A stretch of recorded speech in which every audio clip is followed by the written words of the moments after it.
Hey, thank you for watching another episode of The Best Coach. Today I want to talk about something that's it's touchy. I'm starting to get a little touchier with the stuff that I'm saying, because the stuff that I'm saying is real stuff. Today I want to dive into disrespect. I have a scenario that, somebody went through. And to be perfectly honest, I don't know all the details, but I don't believe that what they went through, they should have gone through. So, make a long story short, this person is a coach, a champion coach. And somebody disrespected him. And it was somebody who was upset because their child didn't play a whole lot of minutes. So this person decides on the championship ceremony time on the floor that they would take this moment, because they felt a certain kind of way from an emotional standpoint, that they would exercise what they feel are their physical rights. Me personally, I don't think a parent should get involved in the starting lineups that a coach sets, or the rotation that a coach sets.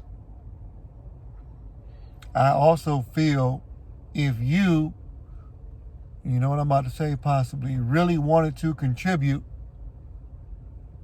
then you should have coached. You should have did it.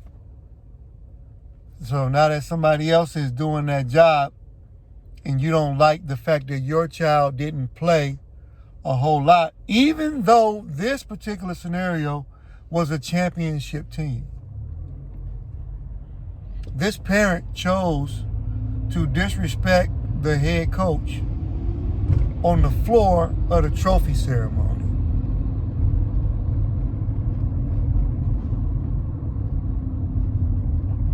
They hand in the man the trophy, and there's a parent who has a beef, a dislike for something that happened, yelling out loud,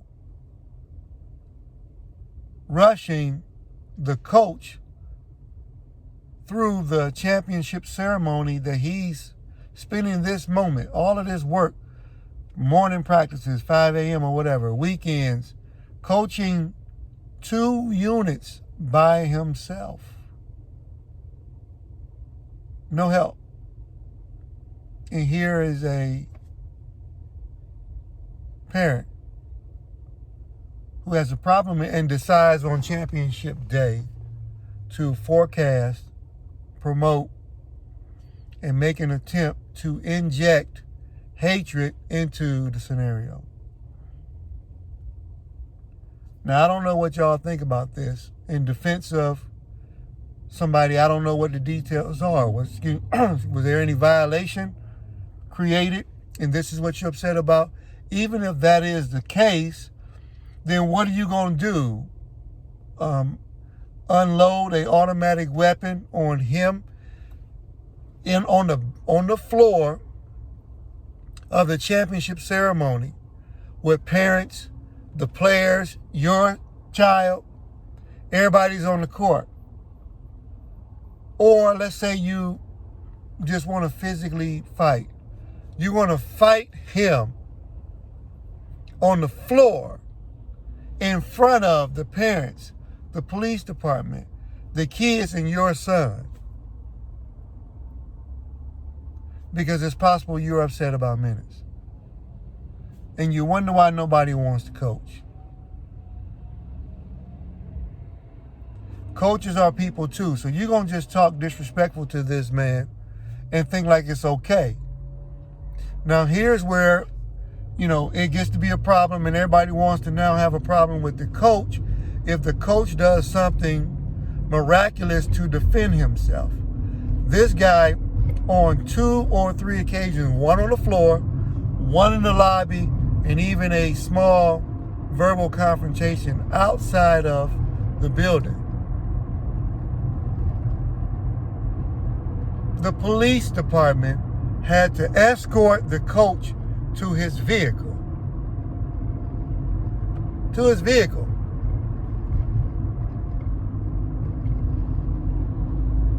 Y'all tell me, is this where we at? You got one coach in Texas, famous coach, his brother, playing in the Muni League, coaching in the Muni League championship thing, goes on the field, across the field, and shoots the other coach and kills him on the field in front of the 11-year-old, 12-year-olds. The crowd, people are running out frantic. The son got to watch his father die on the field. The guy that did it is the brother of a guy who was successful in the National Football League.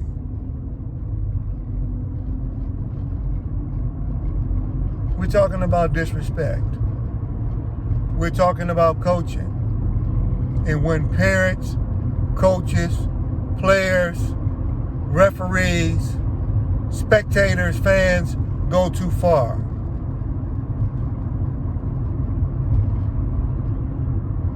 So I'm talking to you student athletes now. Road trips or whatever, sit where you're supposed to sit.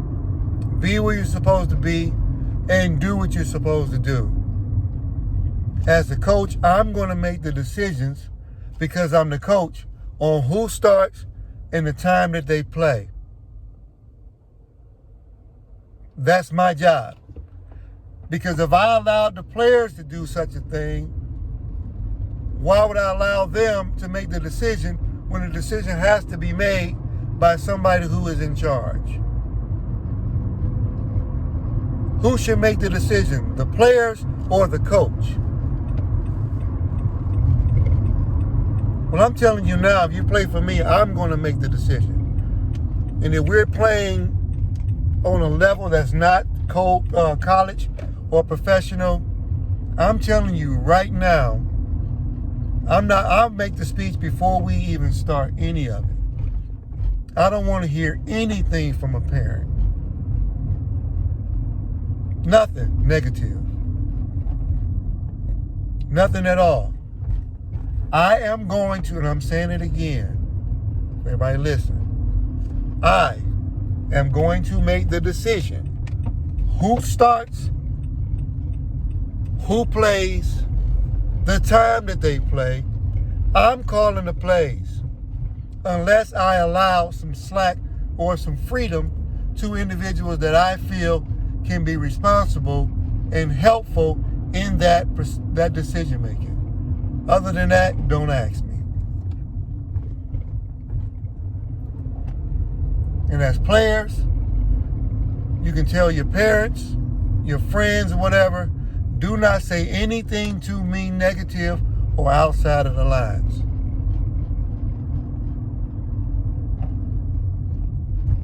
So, to me, this is simple. And I feel bad for the coach that he has to go through this. That he has to be afraid to go outside because he was threatened by a parent. People are emotional and having a problem with an authoritative figure or whatever, or trying to tell the coach what to do. I'm going to say this again, I don't want your input. And I don't need it. Obviously, if I'm hired, and I know I'm not at this point, so somebody can say, well, but I was.